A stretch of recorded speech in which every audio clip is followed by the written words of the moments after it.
Started because obviously remind you that this is a recorded presentation. Good evening. We are so pleased to welcome league members and other interested citizens to this evening's presentation of Colorado's innovative and stellar election system. With a picture of our state capitol, oops, we need to go to the next slide, Maud, I'm sorry. There we go. It's going to take me a little time to remember to say next. With a picture of our state capitol setting the scene, I'd like to introduce the members of our committee. I'm Karen Sheik, the current Colorado State Board Director of Local League Support and a member of the Montezuma County League located in the far southwest corner of the state.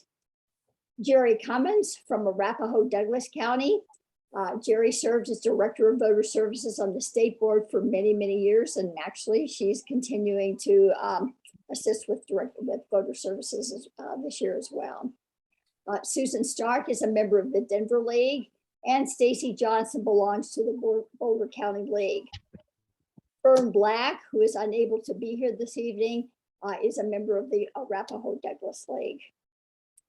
Our presentation this evening will give you a quick and dirty summary of the Colorado election white paper that we spent several months researching and putting together.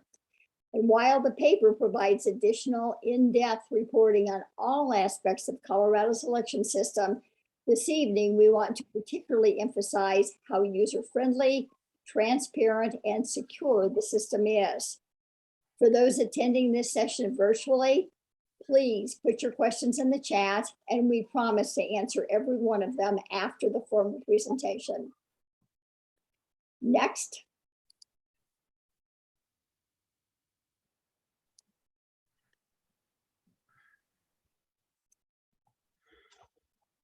Colorado's election system is an example of a poor system being the impetus to creating a better system. And today, Colorado's election system is considered a gold standard by those who have studied elections and who make recommendations for how election systems can be improved. Improvements to our system have occurred over time and have had bipartisan support. It's a very customer-friendly system with a lot of input from county clerks who see problems firsthand and who over the years have made suggestions for improvement. The system continues to evolve based on best practices. And as I have said, it is user-friendly, it is secure, and it is transparent. Next. In Colorado, our county clerks oversee state elections in conjunction with the Secretary of State. Colorado's election system is based on voter verifiable paper ballots and risk limiting audits. And we'll explain why this is important later in the presentation. I'm now going to hand the presentation over to Jerry Cummins, longtime LWVCO Director of Voter Services. Jerry? Thank you, Karen, and welcome everybody. For all of us who are voters in the state of Colorado, it began with registering to vote. For some of us, that has been many years ago, and some of you who may be more recent residents of Colorado, it's probably a more recent experience. We have motor voter in Colorado.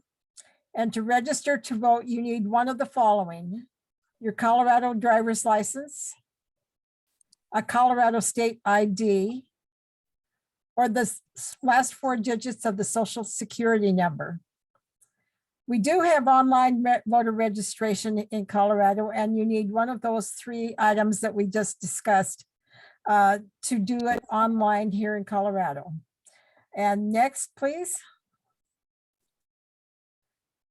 We have a statewide voter registration database. It's secure, it's updated, and it's inspected for accuracy. In Colorado, we use a variety of sources to ensure that accuracy. One is the National Change of Address Database, sometimes referred to as the NCOA. We use the Social Security Index, and we use the electronic registration information, more well known as ERIC. ERIC is an exchange of information. If we could go back there just for 1 second while we're talking about ERIC. ERIC is an exchange of information between states to keep voter registration lists up to date. Should I move to a different state who is part of ERIC, and there are currently 20 or more states involved in this program, and I registered to vote in that particular state, they would send that information back to Colorado and I would be eliminated or omitted from the Colorado database. It started a few years ago with 8 states, Colorado being one. And now, as I said earlier, there are more than 20 states involved and adding more each time. And thank you. And once you're registered to vote and election time comes around, you're going to get a ballot mailed to you. Ballots are mailed to all Colorado registered voters 22 days before election day. And what you're seeing there is a ballot, official ballot envelope that Stacy provided when the primary ballots came out in June. This was received from our county clerk. The personal information has been redacted, but you do see the barcodes, and that is information that is used to identify you when your ballot is returned. And next. Well, ballot tracking is available, and I hope all of you have signed up for Ballot Tracks. I find it very convenient. This is a way that you can track your ballot. And we have some information here that you probably cannot read, but you can have your ballot information when it's sent in the mail sent to you. You can receive that information by text or by email. And one of those first ones that Stacy received was greetings. This is your Boulder County elections. Your ballot has been received and will now be processed. And later on, the Boulder County clerk sent one that says, this is Boulder County elections, has verified your signature and your ballot will now be counted. This is your final message this election, and thank you for voting. You can also get that same information by email. I personally get it by email, but text is certainly available to everyone who signs up. And you can sign up either on the Secretary of State's website at govotecolorado.gov or at your county clerk's website. And next. Well, voters return your ballot. You have to first mark your ballot. Then you sign the outside of the envelope. It must be signed and dated by you as the individual voter before she can turn in one of her primary ballots. Do not slip your spouse's or your daughter's ballot into the same envelope. You'll get a call so that they can straighten it out. For unaffiliated voters, at a primary, they will get 2 ballots. They may only return 1. All right, the next slide, please. You can return your ballot in 3 different ways. You can drop it in the mailbox. You may place it in a Dropbox, or you can take it to a voter service and polling center. Marked ballots must reach election officials no later than 7 p.m. on election day. And voter service and polling centers. Let's talk about that. That term is somewhat of a new creation in the last few years after the House bill passed that established all mail balloting in Colorado. What do you do there? I call it the one-stop shop for all things related to elections. Suppose you didn't receive your ballot. You can go to a voter service and polling center, otherwise known as VSPC, and take care of that. Perhaps you mismarked or you spoiled your ballot. You've got a coffee stain on it. That will gum up the machines that scan the ballots, and they'll have to remark it. Maybe you lost your ballot. Maybe you want to vote in person. Maybe you need to register to vote. In Colorado, we have same-day voter registration, and you may go to voter service and polling center during the window when it is open, register to vote at the same time. All right, next.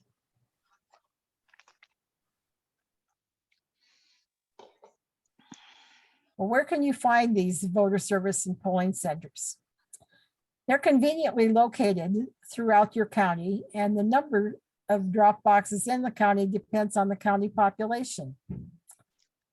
They are open 15 days before an election day, a general election day, and 8 days before a primary election day. So you can find those. Counties may have more than the number designated by formula in their county if they can afford them, and they can spread those around. So look for those. Usually when you get your ballot, the drop boxes are identified, at least in my ballots, are identified throughout the county where they can be found. And next. Well, we've talked about same-day voter registration and updates, including on an election day. Provisional ballots are available. ID is required to vote in person. And we provide assistive and adaptive technology to voters who need that sort of help. And the next one, and this one, we're going to turn this over to Susan. And I'll let her respond to some of the things we've previously discussed. You're turning this over to me.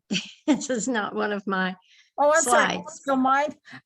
I'm doing this. I can take this one. Okay. Electronic ballot return is limited. And those who are permitted to use an electronic ballot, they're qualified in legislation. People who are blind, visually impaired, unable to hold or mark a ballot, those who are in the military, those who are located overseas, or having a qualifying emergency. There are some limits as to what you can expect in terms of privacy when you return that ballot electronically, and you know that in doing so electronically. Okay, next. I can take over, Jerry, if you'd like. Okay, this is you, Stacy. Sorry. Yeah, no worries. Hi, good evening, everyone. Just some other mentions on electronic ballot return. Our paper on Colorado's election system emphasizes that all eligible voters must have the right to cast a ballot. However, if done by an online electronic method, it should be limited to those who are unable to vote any other way. And the reasons is that election security experts warn that online return of ballots is not secure, and a wholesale internet return of ballots could compromise the election system. Colorado does implement safeguards against a widespread hacking event by having the statewide system that supports the electronic submission of ballots to not interface with any county's closed network of ballot scanning and tabulation. After an electronic ballot has been submitted by a voter, the voter's signature is verified. The identity of the voter is separated from their selections on their e-ballot. Those selections are then transferred to a paper ballot by a bipartisan team of election judges. The e-ballot is also kept with the election judges' interpretations. And in the event, it is called up for a post-election audit. Next slide, please. Beginning this fall, Colorado voters will be able to call in to a voter hotline to access translators or interpreters who will translate their ballot in their predominant language. The interpreters are prohibited in providing explanation or arguments for or against any candidate or ballot question. Also beginning this fall, minority language sample ballots will be available to those counties that meet certain criteria, and minority language ballots will be available to voters by in-person request for counties that meet certain criteria.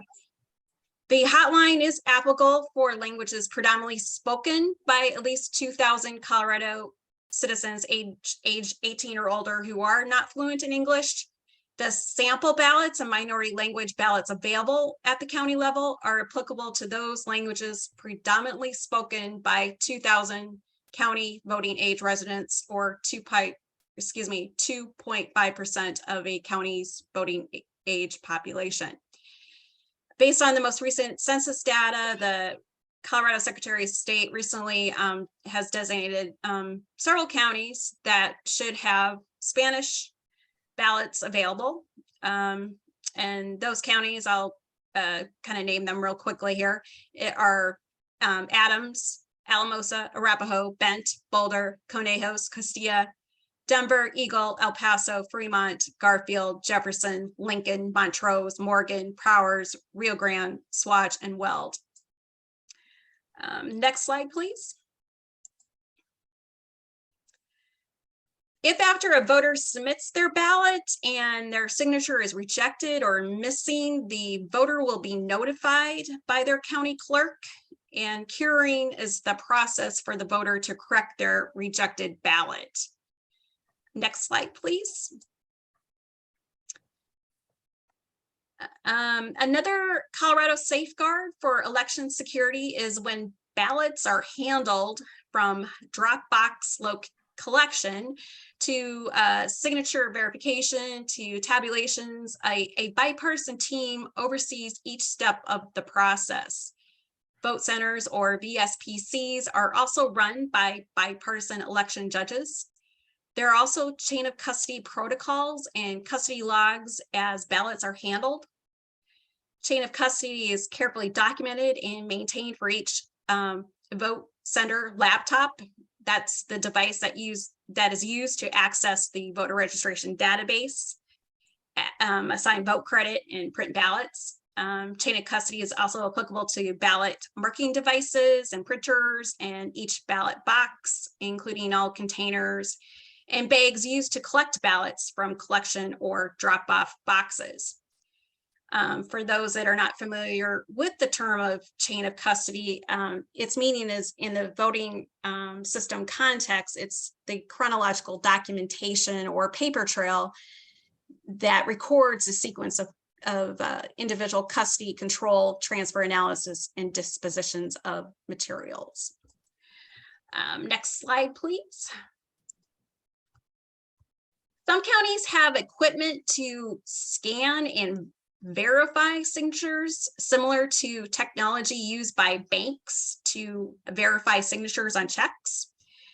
In smaller or less populated counties, signatures are verified manually by specially trained election judges. If there is a question about a voter's signature or its authenticity, it is reviewed by a bipartisan team.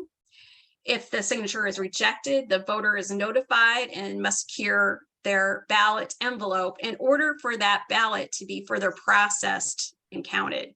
A ballot is never removed from an envelope until the voter has cured their ballot's envelope or the ballot envelope signature is accepted for further processing. Next slide, please. The security protocol surrounding election equipment involves such methods as before counties proactively mail ballots to active eligible voters, bipartisan teams test all the election equipment and devices at least 21 days before election day, and it's done in an open and transparent way. This is often called logic and accuracy test. Among the pre-election testing that gets done is bipartisan teams will fill out various county precinct paper ballots, and I call those like dummy ballots, and they verify how the computer equipment is interpreting those markings. And there are no software or other changes done to the voting equipment after the bipartisan teams test the equipment and verify the interpretations. Ballot scanner and tabulation systems operate on closed network devices and are stored and operated in secured badge control rooms with limited access. And there's also 24/7 video monitoring of those locations. The equipment has no connection to the internet. Voting system vendors absolutely do not have their own separate like tunnel access to the voting equipment or their own separate internet access to that equipment. The equipment is secured with chain of custody seals and is systematically tracked. Outside of an election season, software updates to vote processing equipment is done through a term called trusted build. And there's also chain of custody and additional Secretary of State protocols. The Colorado Clerks Association defines trusted build as the software and firmware updates for voting systems certified for use in Colorado. And they are done as system and or as security requirements dictate. The trusted build or the software firmware updates are tested by a federally accredited voting system testing lab. If the software and the firmware updates pass testing, the state of Colorado will then certify that build for use. Chain of custody is established as a part of the process to ensure software and firmware has not been tampered with. And the next slide, please. Most people think election work stops after the news media calls the races. That is definitely not the case. Post-election processes include canvassing, auditing, and certifying the vote to make the election results official within a few weeks following election day. Automatic recounts in races are triggered if there's less than a 0.5% difference in votes cast between the candidates, and post-election risk limiting audits are done with bipartisan audit boards. I will now turn it over to Karen, who will provide more detail about the post-election processes. Right, so canvassing, which is part of the post-election process, means that the actual number of ballots are compared with the recorded tally of votes. Performed at the local level by a board of canvassers, not election officials.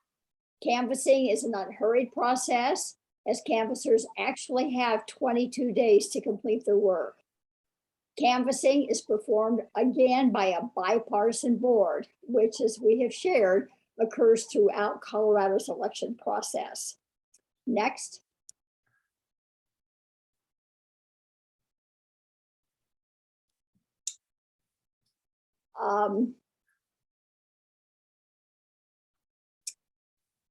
Next again. Yeah, Isn't that- next again.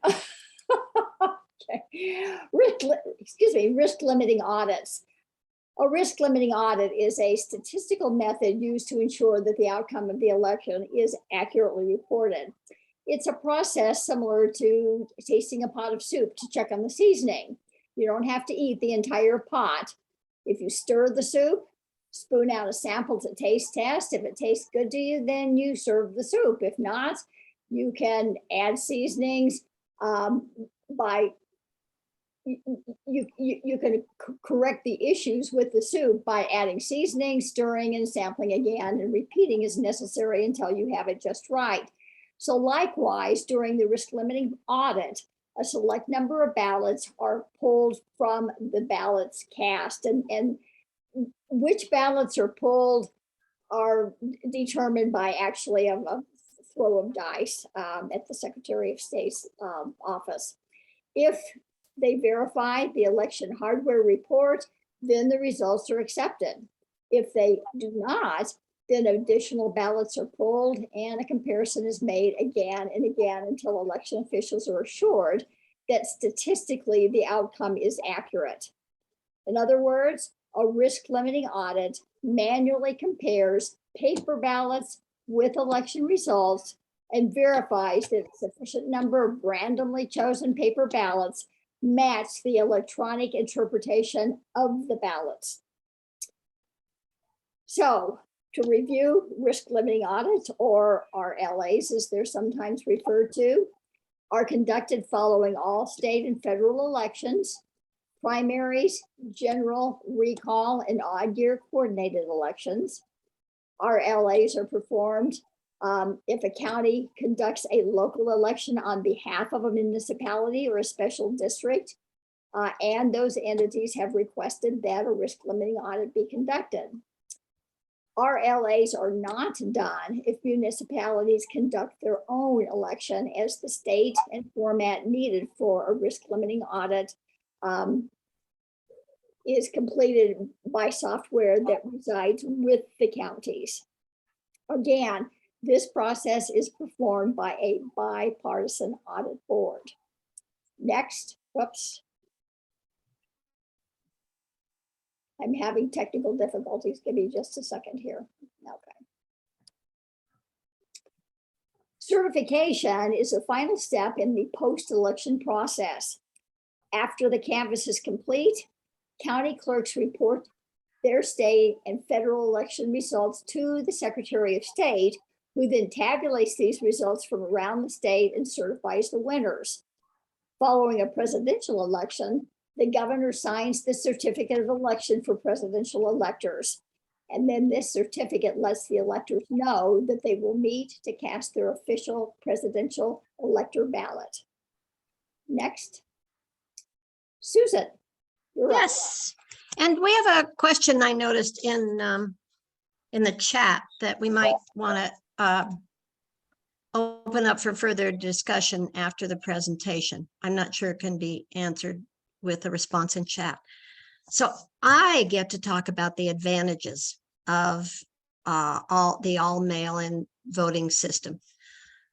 The first one would be that voters have more time with their ballots, more time to digest ballot measures. And as many of you know, depending on how many ballot issues we have, that can be a lot of information. So being enabled to read those ballot issues at home and think about them, maybe talk with family members versus hurriedly reading through detailed descriptions that we get in the blue book right in person at the voting area is a definite advantage. Secondly, they're popular. A mail-in ballot system has been very popular. 94% of our population mailed their ballots in or used drop boxes. This was especially helpful during COVID and would be helpful in the future during some other natural weather event. There are actually more registered Republicans in Colorado who use mail ballots than Democrats, so it is not partisan at all. Drop boxes were increased with the expected high turnout to around 400 in 2020. And there is flexibility about adding drop boxes so that they're easier to get to. The locations of the drop boxes and voting service centers in that voters county are included in the mailed ballot envelope. So when you get your ballot, you also get a list of where the voter service centers are and where the drop boxes are in your county. In 2016, Pew Charitable Trust did a study of 1,500 people here in Colorado examining the voter experience here. Of those who said that they mailed their ballot, 95% reported a satisfied or very satisfied experience. And 96% of those who voted in person indicated the same. Survey results said that of the nearly 2/3 of the respondents who physically returned their ballots, 78% of those people said that it took less than 10 minutes to get to a voter service and polling center or to a Dropbox location. That's statewide, 78%. Voter turnout increased as a result of the all-mail voting system. 9.4% to a 78% overall turnout in 2020, allowing Colorado to have the second highest voter turnout rate in the nation. Higher voter turnout also means a more equitable election. Greater turnout among those who historically are less likely to vote makes it a more meaningful election. People who are oftentimes historically less likely to vote are those under age 40, but that increased by 16.6%. People who are lower income or have only a high school education, and that increased by nearly 10%. And the Black vote increased by 13.2%. Mailed ballots don't have postage covered on them. And I asked at the Denver Election Commission what they do if a ballot arrives that doesn't have any postage. What does the post office do? They have an agreement with the post office, and this may be true in a lot of other counties, to still deliver these ballots, and the division covers the cost. So if you don't put postage on, at least in Denver, it doesn't mean that your ballot is not going to get to the election division. The ease of registration, as well as the convenience of extended early voting days and mail-in ballots, outweighs the time and effort to register and cast a ballot. That's how you increase voter turnout. Next slide. Other advantages. Elections in Colorado cost less as a result of the changes. The centralized voter service and polling centers reduces the cost for staffing local precincts, which really benefits the smaller counties. And print costs reduce because there are many fewer provisional ballots needed at polling centers.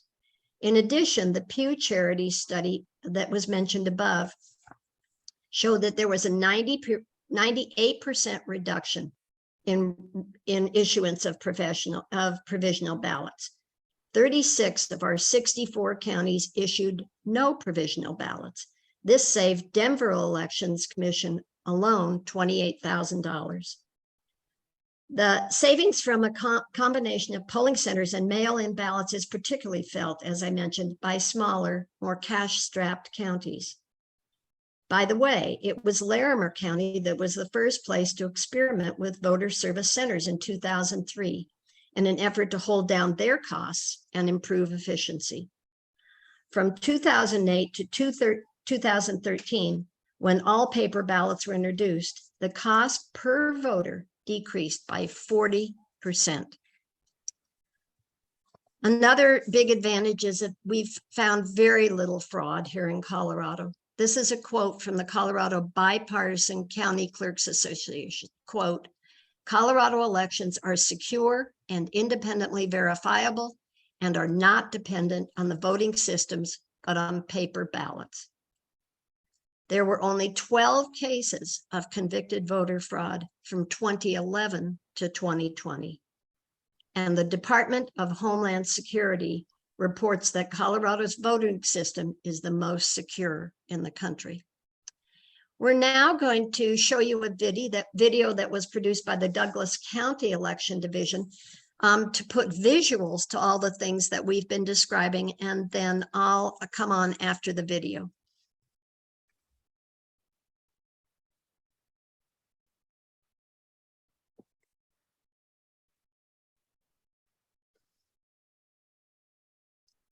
Do we need to click on something to get the sound?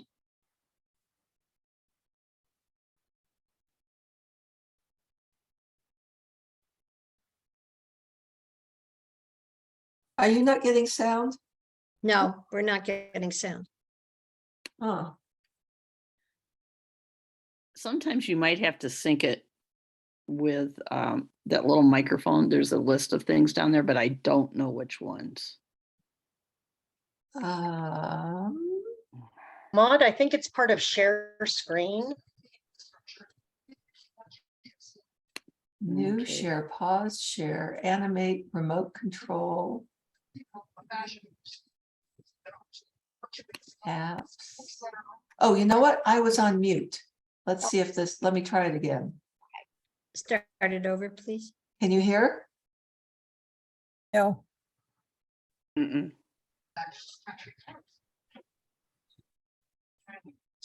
Faintly, I think you can. it's Try, fake. try clicking on the little microphone or and see if that makes a difference. I don't know that it will, but Yeah, there's something about the settings and this syncing it. And I Looks don't like you know. have to increase the volume at that little speaker icon. there you go. See if that Can you works. hear it? No. No?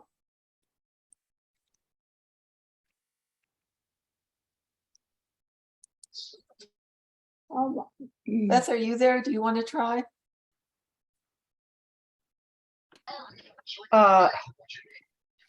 Let's see, stop Sure, video. Not completely.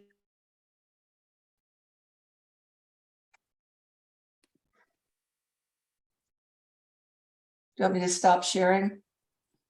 Yes, you need to stop sharing and then share it again. And before you hit share, there should be a little box that you can check to share the audio.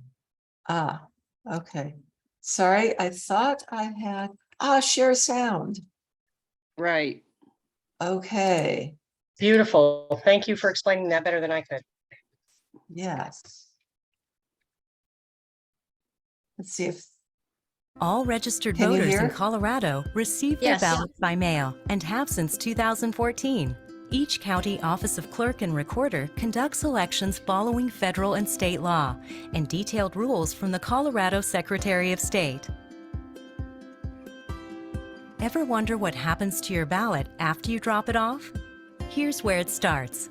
Ballot Dropbox is located throughout Douglas County, open for early voting when ballots are mailed 3 weeks before Election Day. Ballot drop boxes are monitored 24/7 by cameras, judges, or both. A team of judges of different political affiliations gather the ballots each day and place them in secure bags that are locked and logged so that every ballot is carefully tracked every step of the way. The ballots arrive at our secure central elections facility, which is also constantly monitored by cameras. It's completely access controlled, and judges are only allowed near ballots in teams of 2 or more, and the judges must be of different political affiliations. Once here, the ballots are taken out of the bags and prepared for our state-of-the-art sorting machine. It verifies that each voter has returned only one ballot. It also takes a picture of the signature on each envelope. Before it can move forward, the signature is compared to the one on file and, if needed, verified by a team of judges of different political affiliations. Voters whose signature cannot be verified are contacted to provide additional identification before their ballot can be counted. Ballots are then taken from their envelopes and sent to a secure room. They're scanned into an encrypted machine and stored until the polls close. The more ballots that are scanned during early voting, the faster results can be tabulated after the polls close on election night. If a ballot includes a write-in candidate, or if it's damaged, has stray marks, or corrections, a bipartisan team of election judges uses high-resolution ballot imaging software and the voter intent guide from the Secretary of State to verify that each mark on the ballot is being read correctly. At 7 p.m. on election night, trained teams of judges of different political affiliations close all Dropbox and polling center locations and bring the final voted ballots back to our central elections facility. Ballots returned by mail must be received by this time as well. An election day postmark is not valid as the received date.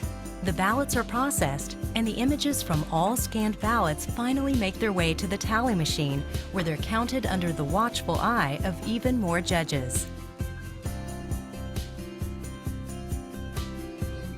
Colorado state law requires counties to produce preliminary unofficial election results a minimum of 3 times on election night. Mail ballots are the most secure way to conduct an election, but processing every piece of paper takes time, and ballot tabulation is not complete on election night. Complete results must be reported to the Secretary of State no later than the 9th day after the election.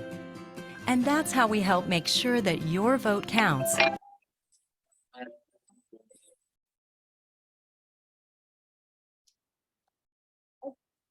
Okay, Susan? I don't know whether we're at the end or not.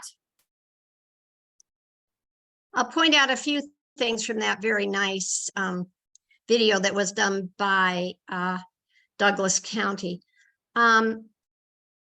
Signature verification ensures that it is from the same person to whom the ballot was mailed. Specialized bipartisan signature verification judges use a detailed manual, and in some counties get further training from FBI handwriting experts.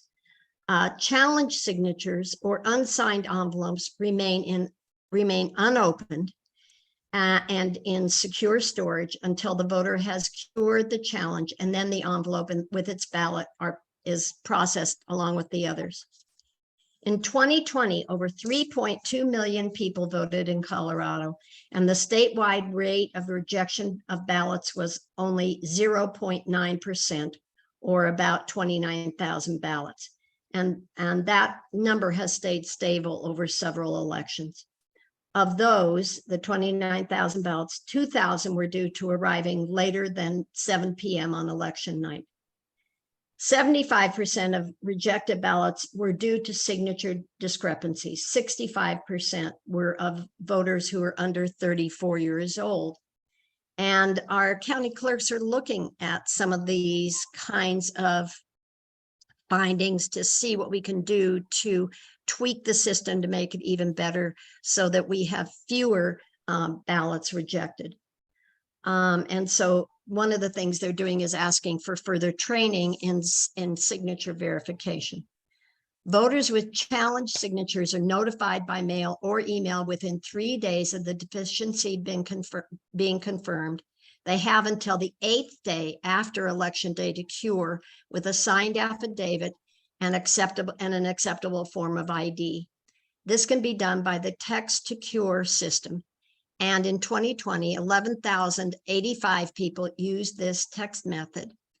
Damaged or stained ballots and those with improper marks, as you saw in the video, or with over or under voting, where somebody maybe votes for 3 candidates instead of 1.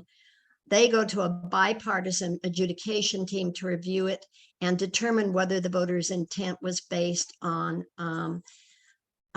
we determine the voter's intent, and they utilize a guide that's about this thick that they're trained in to try to determine that voter intent. Processed ballot pages can be counted and scanned, but not tabulated. They told you this in the video. Scanned ballots are sent to a tabulation computer through an isolated computer network and are held until polls close on election night. The ability of election workers to process and count mail-in ballots before election day allows for final tabulation to come more quickly after the polls close, enabling the Secretary of State to report preliminary results in a timely fashion. And it's been shown that this increases voters' trust in an orderly and fair system. We didn't have the same kinds of problems with this in Colorado that other states had that you heard about. So I'll pass it back to Karen and let her do a summary of our talk. Thank you. Thank you, Susan.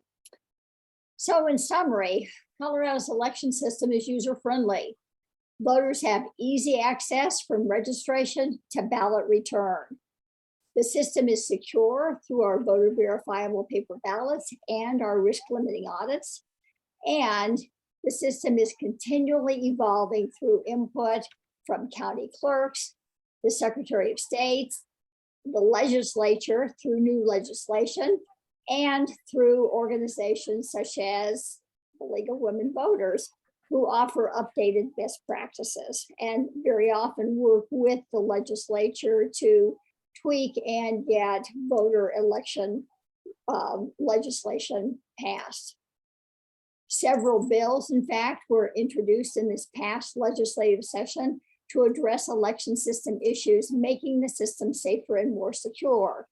We had House Bill 22-1086, the Vote Without Fear Act, which prohibits open carry of firearms near drop boxes and voter service and polling centers. Senate Bill 22-133 to provide security for certain elected officials. Legislation increases protections provided through the Colorado State Patrol. HB 22-1273, protections for election officials, prohibits intimidation or threats against election officials and the publication of their personal information on the internet. And then Senate Bill 22-153, the Colorado Election Security Act, which requires additional training, as Susan mentioned earlier, for election workers and additional security for election equipment. Again, that was a piece of legislation that resulted directly from what happened in Mesa County. So Colorado's election system is in fact user-friendly, transparent, and secure. The challenge at this point is to educate everyone so that our gold standard election system is understood by all of our Colorado voters. Not only because we want to instill public confidence in the election process, which unfortunately has diminished over the last few years, but also because it ensures that leagues and legislators across the country understand what voting legislation will actually make for a more secure system, while ensuring that voters can easily register and that they will be able to cast their vote. We'd love to see all states be able to boast that their election systems are the gold standard, just like Colorado's. So that concludes the formal part of our presentation. I want to go through now and just begin to kind of pick up some of the chat questions. I believe some of them are ones that have been answered, but if we don't cover something that in enough detail, please raise your hand or let us know. Beth has put a link to the full white paper in the chat. Please be aware that we do have not only the white paper document, but the committee also developed kind of a one-page flyer that bullet points the highlights of the system. Both of these documents are available in both English and Spanish. Somebody asked when we went to all mail. That was in 2013. So we've been doing this for a while now. As Susan mentioned, if a ballot is rejected due to signature, you do have a period of time in order to be able to do that. It doesn't have to be cured by 7 p.m. on election day. You've got up to 8 days after the election. As she mentioned, there is a text to cure process that is in place.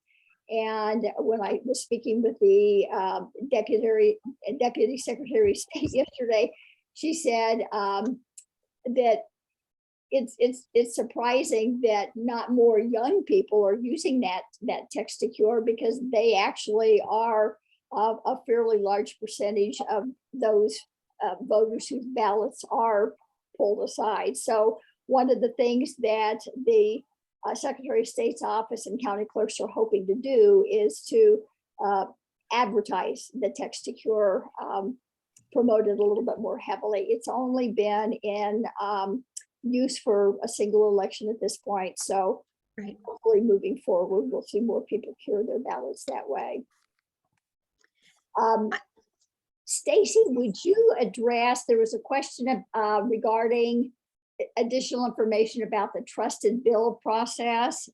Lois Leach indicates that she lives in Mesa County, which where of course there were issues with equipment, and she states that during the trusted build, there were allegations made that essential files were deleted, making it impossible to verify vote count results. Can you add additional information on the trusted build? Yeah, so I'm not entirely up to date or totally educated on all the allegations that are being kind of thrown out there in Mesa County, but for the trusted build process, it's done outside of the election season.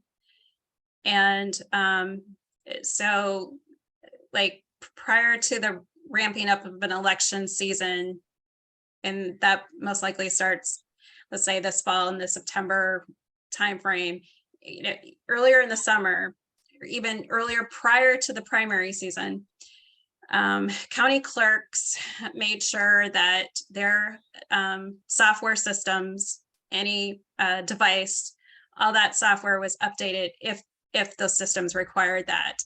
And there's a certain amount of protocol that is done involved with that, and it involves federally accredited labs and that type of thing. And then the systems can no longer be touched after that update or changes to a county's election equipment. And then the next step, as election season ramps up, prior to the release of ballots going out to voters, there is what's called a logic and accuracy test. And this is where bipartisan teams, from what I've witnessed in Boulder County, there's two tables that each had a Republican and a Democrat, and they took ballots from different precincts within Boulder County, and they filled them out, and they, with each team looking things over, and they witnessed how those ballots went through the system and how they were interpreted by the system. And they witnessed that each bit of machinery had seals, were not compromised, and that type of thing. And then this is done before the ramp up of an election season. And those systems cannot be touched or altered or further software updates. It's good to go for the election season. And then the election season process will go as we've explained throughout this evening. And then as you know, when there's election day, and counties will start making sure all ballots are gathered and tabulated and the results are provided. And then there's the certification process. What we mentioned, what's really fabulous and unique for Colorado, and which is very much innovative, and it's probably, we have a great league member, Neil, who has been involved with our risk limiting audit process. And this really illustrates that, you know, no voting system has been tampered, because ballots will be pulled, and the interpretations are very much witnessed by bipartisan testing boards. Hey, this ballot, the machine interpreted this way. Yes, this ballot is, and there's a process involved where they have to pull a certain amount of ballots to validate that you know the election ran, and it was the counting of the votes are accurate. So when you have those systems in place, to say that in Mesa County a certain file was missing, that was deleted during a trusted build, well, the prior election season was concluded, and there was a risk limiting audit done of that prior election season to verify the results of that election. And then, so, you know, everything is officially certified at that point. And then as that election equipment is sitting there until the next election season, then there's that trusted build, and any prior election results are not a part of that process. And I'm sorry if I'm not explaining this well enough. Hopefully we can, seek out certainty if this question's not being answered. So you're answering Susan? it way better than a lot of other Okay. a lot of other people, because I live in Mesa County and this is land of many allegations. I've organized 2 different tours of the Mesa County election office, and one was right before the primary, so we actually got to see some of the steps in the process, but you don't ever get to see the trusted build. So all of our issues started in May of 2020 when the trusted build took place. And I wasn't entirely clear on, are there bipartisan teams that also witness that process? Or not that I'm aware of at this point, but again, I'm not the guru of trusted build.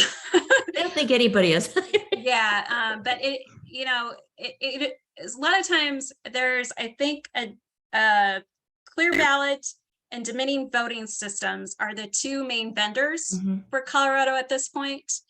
And so if Dominion has an update, again, it goes through all the protocols, the federal accredited lab process, and they might show the Secretary of State's office is involved with that process too. They'll land on site basically and say, we got to update this machine. And again, there's a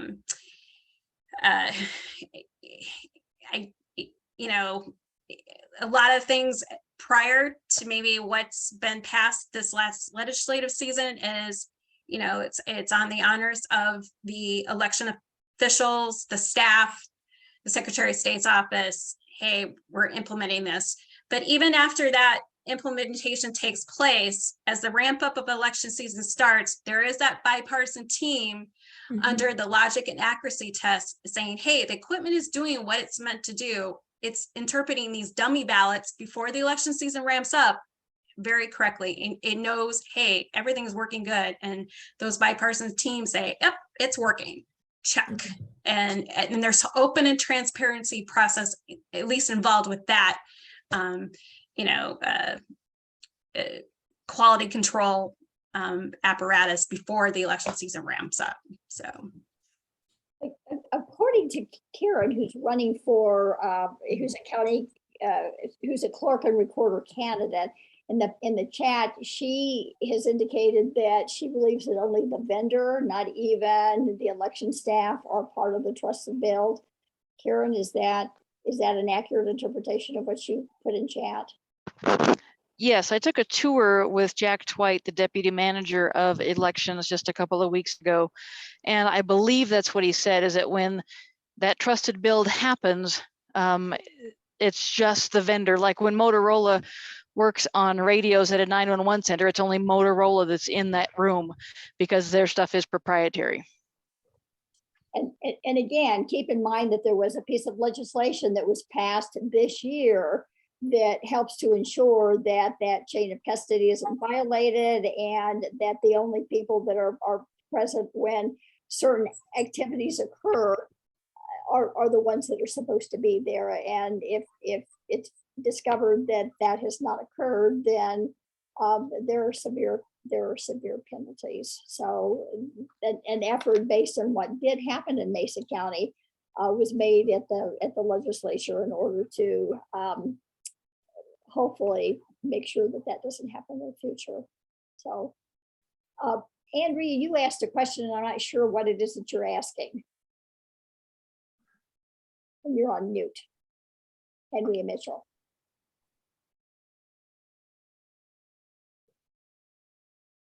Andrea, did you have a question? You had a question in chat, Andrea, but I'm not sure I understand what you're asking. Sorry. It's okay. my question was, if I'm going to remind myself,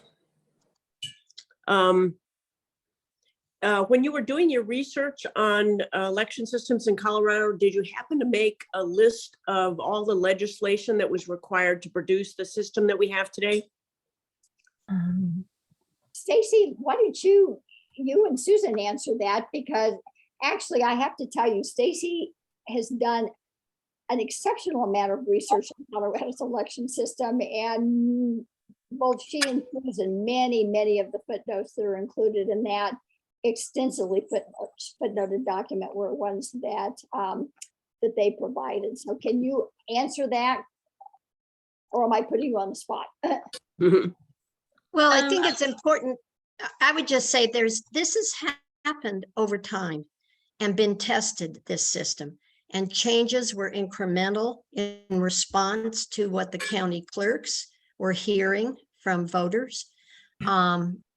This didn't happen overnight. And when we presented at national and other states heard our presentation, they said, oh, how do we get there? And we wanted them to know there's been legislation and changes in policies and procedures out of the Secretary of State's office over time. So we didn't arrive at this in Colorado instantly, and it's continuing to be tweaked. We're still seeing that changes need to be made, and that's healthy. Stacy. I would say the springboard is 2002 with the Help America Voting Act. So there was requirements for voting equipment through that federal legislation. And I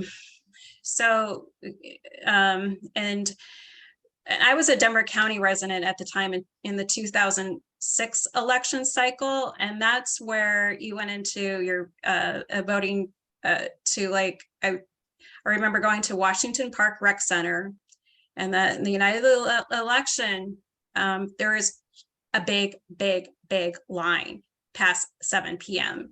And basically it was a catastrophe. And the registration system, the computer system, it was just kind of slow and operable. And I think from those larger populated counties through that election, the clerks kind of put their heads together. Hey, we got to do better here. And a lot of constituents or voters were like, I can't stand in line. Yeah. And then the next election cycle or legislation kind of provided, hey, you're on a permanent mail-in ballot system. And Jerry can probably give me the year or details of that and say, you'll get a mail ballot if you sign up. Okay. And the clerks were saying, hey, there's a lot of popularity to this being on the permanent mailing list to get mail ballots. And and I think it allowed voters an opportunity. Hey, I'm getting my ballot in the mail. I can take my time, especially with our ballot questions here in Colorado, because we're a state that gets a lot of ballot initiatives and referendums. And it became popular based upon that experience. I don't want to wait in line. I want to make sure I want to be able to vote and not and then as Susan mentioned too, even prior to another springboard from the HAVA legislation, Larimer County said, hey, let's do voter service polling centers and make it more efficient. People don't need to go to their nearby church or nearby precinct. You can go, if you're working somewhere within the county, you can go there. And that proved to be very popular. And from my recollection is that the legislatures out of Larimer County, who were Republican, sponsored state legislation to get voter service polling centers in play. And counties followed. And again, and as those voter service polling centers came into play and equipment failures happened, it created the reaction, I want to be on permanent mail ballot. And then during the 2013 legislative session, the clerks, amongst other groups, including the League of Women Voters, and Jerry can probably provide some input on that, did a lot of heavy lifting to say, hey, we got to do better here. And this is what the system we kind of want to see. We want to see ballots proactively mailed to all eligible voters statewide. And we want to utilize those great voter service polling centers. And we also want to incorporate this statewide voter registration system called SCORE, which will allow a person to go to a voter service polling center and say, I didn't get my mail ballot. Hey, I'd like to register, and all the great attributes that we mentioned tonight. And then another innovation came after 2013 legislative session. Again, there was activism who approached the Boulder County clerk. Hey, we don't really trust our machinery. We need to make sure this, let's do the risk limiting audit process. And they devised a system over, and they thought it could happen in like maybe 2 years or right away, but it took about a decade. In 2017, under the leadership of Republican Wayne Williams, we have the statewide risk limiting audit process for the post-election. I'm trying to think of other things. So here, there, it's, and again, it continues to be monitored and more customer friendly. But again, ensuring that who we all have voted for gets to be elected. So anyone else? No, thanks. That's exactly what I wanted to hear. It was not a one and done. It was a long organic process. Yes. So, and the thing to remember too, that the nice thing about our system is, Jerry has said many times, it's very customer friendly because we have county clerks who have lots of input and whose suggestions are very often implemented as they identify issues that they see occurring in their own counties, and then efforts are made to make adjustments and to improve the system. So I heard an interview by Matt Crane, who is the executive director for the County Clerks Association a while back, and he said, is it a perfect system? No, but we are working at it and improving it all the time. And I think that's part of what helps to make Colorado's system truly innovative and stellar, because it is being improved all the time. Jerry, did you have something? Well, just a couple of things. I just want to echo what everyone has said about it happened over time. I can think back to when they passed legislation that allowed people to sign up for a permanent absentee ballot. And that was a precursor to a mail-in ballot. And it got to be so popular, when it reached like 73% of voters were using it, it was, we might as well do the other 27% and have everybody get a ballot in the mail. And, it was incremental, and HAVA was a good springboard. It happened after the 2000 presidential election, and the Florida recount it and recount and recount. And, but we could not have done what we did without a lot of effort being used to update SCORE and the electronic database information and all the rest of the electronic skills that we now have. So I think those were very, very instrumental in leading to some confidence to moving to the all mail ballot system. Susan, did you have something to add? Well, in talking recently, one of the things, Karen, in talking recently to the executives that run the people that run the elections, one of the things we have now to worry about is that there are very negative things being said about election workers and secretaries of state are getting targeted, and county clerks.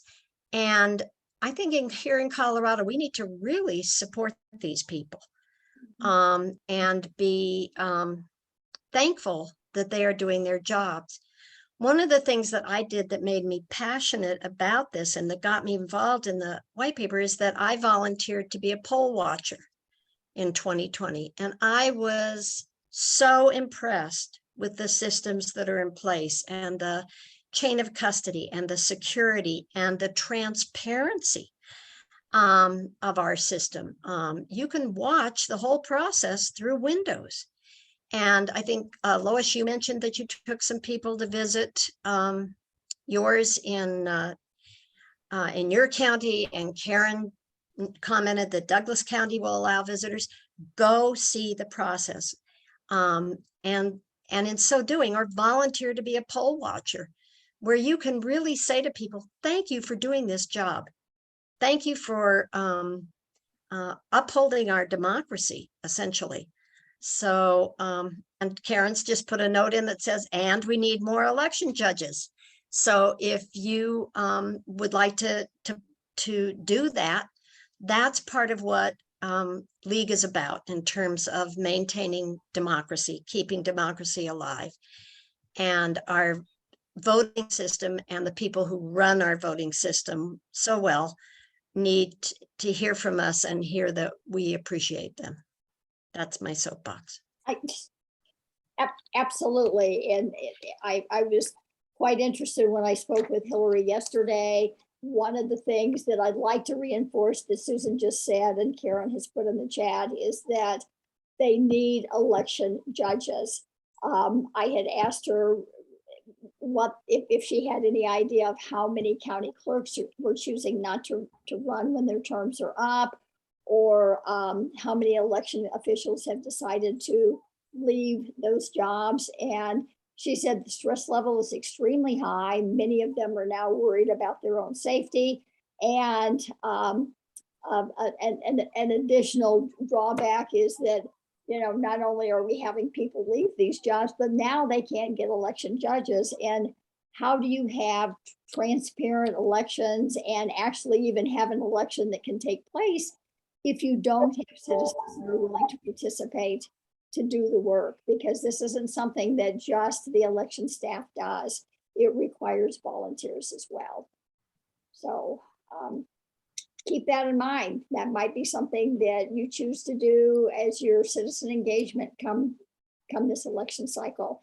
And I would suggest that if you're interested, that you give your county clerk a call. You can go online and get contact information if you don't know who it is. I've had the opportunity to be able to engage with a number of county clerks around the state, and I have to tell you that they were a wonderful bunch of people to work with. Right. And somebody just put in the chat, poll watchers are not paid. They represent the different parties. I was a volunteer. An election judge is Election judges are paid. Are paid staff of your county election division. That's right.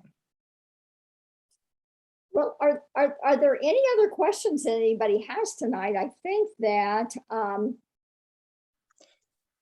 if you know other organizations that would like us to do this presentation that are not League, that are other organizations in your community, we are, the 4 of us, 5 of us are certainly available to do that.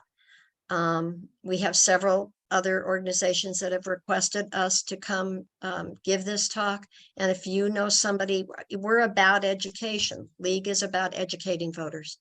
So please contact Karen, probably as your best contact for that, but we would be happy to give this presentation, and or the white paper is readily available in both English and Spanish on Colorado League's website.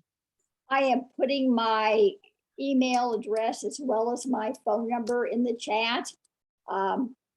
Please do contact me as our committee has really kind of made it our mission this year to do whatever we can to help educate Colorado voters, because as I said earlier, it's not just that people need to have an understanding of the system, but we need to see if we can't rekindle the confidence in our elections. And that's been terribly undermined the last few years. So I think that's probably maybe a #1 priority for League and for League members, is to do everything that we can to make sure that people can honestly believe that when the Secretary of State says candidate X won this seat, that people accept that, and that there is, the government moves forward, or if there is a change in that particular occupant in that office, that there's a smooth transition. So it's really important work. I would encourage folks to check out the website for the Colorado County Clerks Association.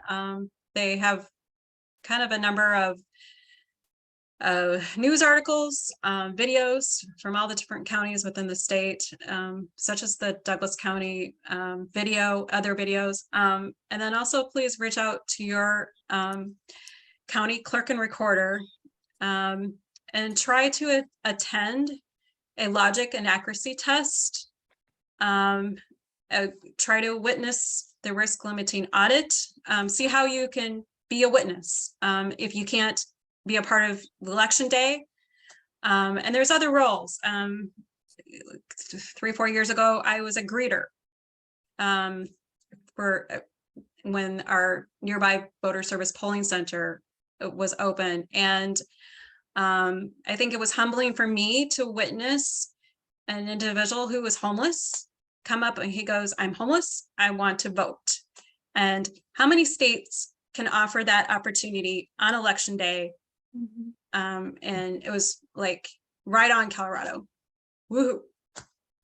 So I put the link to the Colorado County Clerks Association in the chat as well. So I noticed somebody said that you had to be nominated by a political party. That's not what happened. I'm an election judge and have done it 3 or 4 years. No, as a poll watcher, I yes, represented there's a the Demo- process. yes. You can't just walk in and be a poll watcher. That's No, and I had to be trained as a poll watcher. There were several hours of training to just be a poll watcher.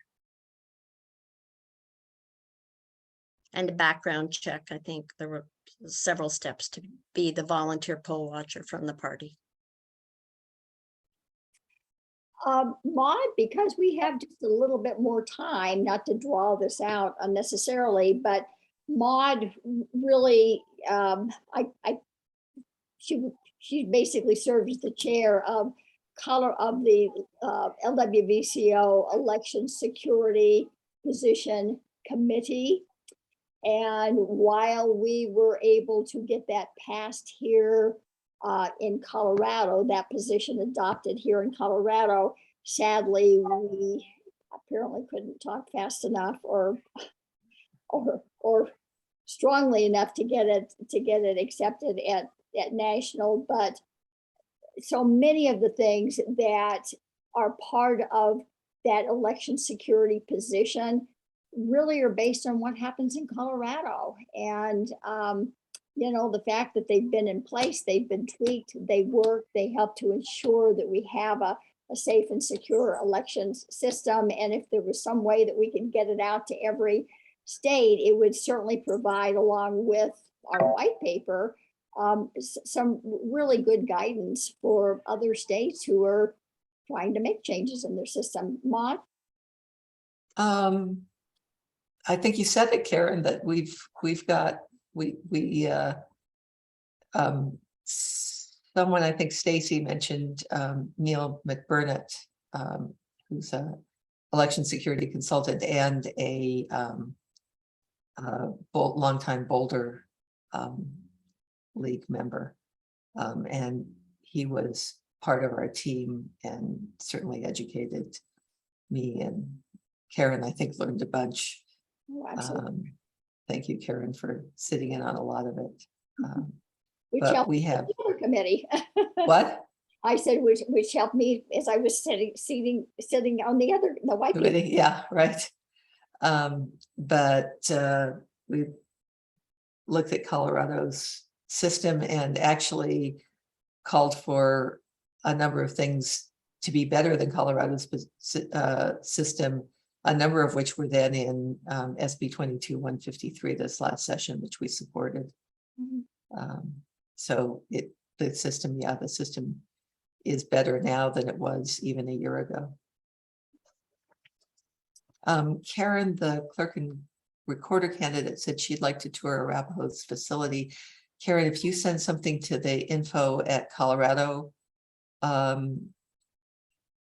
info@lwvcolorado.org email, and say that, ask it to be forwarded to me.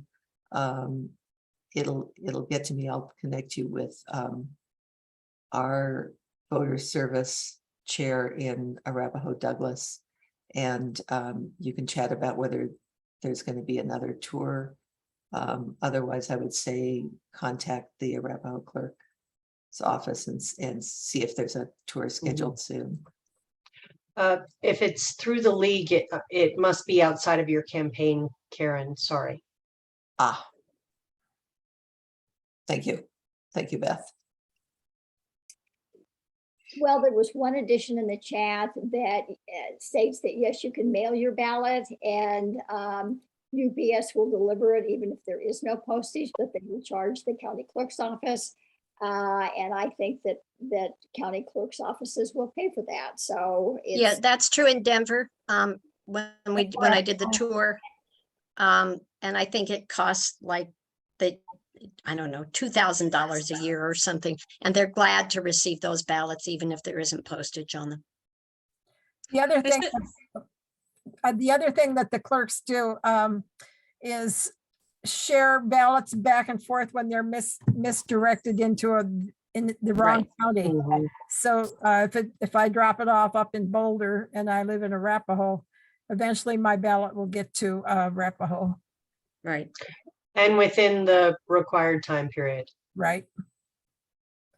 Do keep in mind, if you know people who have moved since the last election, they do need to update their voter registration. Ballots are not forwarded.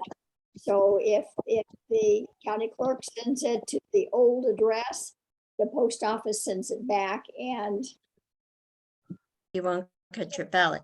So updating your address is very important. Exactly. And that's so easy to do. You can go online and it takes little, if any, time at all. So again, this is one of those customer friendly services that make Colorado's system such a good one.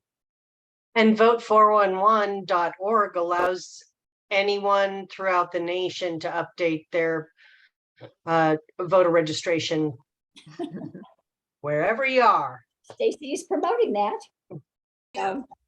She's in Florida right now, so she's vote411.org. Right, and that is an award-winning voter information site that the league sponsors. And there's always volunteer opportunities with Vote 411. So to get all that information shared. So absolutely. Also, if you know any college students, they can keep their same voting address at their parents' home, but update their mailing address so that the ballot gets mailed to them at school. They just have to remember to take a stamp with them. A stamp? What's a stamp? What's a stamp? Yes. I don't know what a stamp is. Well, and yeah. Lots of things the younger people don't know about. Don't ask them to address an envelope. Yeah. Oh. Yeah. Well, many of them cannot sign their names either. So that's the thing that's quite interesting too, is that, and I suspect that will increase exponentially over the last few years because public schools are no longer teaching cursive. So Yes, a teen asked me about connected writing the other day. Took you a minute to figure out what that was, huh? Maud, did you have something else to say? Jerry? No, I was just gonna say, I had a thank you note from a grandson, and thank goodness his mother had written our address, but because it was grandma at the top, and then it was and then it was grandpa. It's like, whatever happened to one line? Well, so it's amazing. Sometimes these things get to where they need to be. So, well, I again would like to thank all of you for taking a Thursday evening to come and spend some time with us. Again, as Susan encouraged, if you would like for us to come and do a presentation for another organization that you are involved with, we are happy to do that. And do whatever you can to spread the word too. We can have faith in our election system. It's certainly is a lot more trustworthy than what a lot of people would like for us to believe. So. Thank you. Thanks to everyone. Good night. Good night.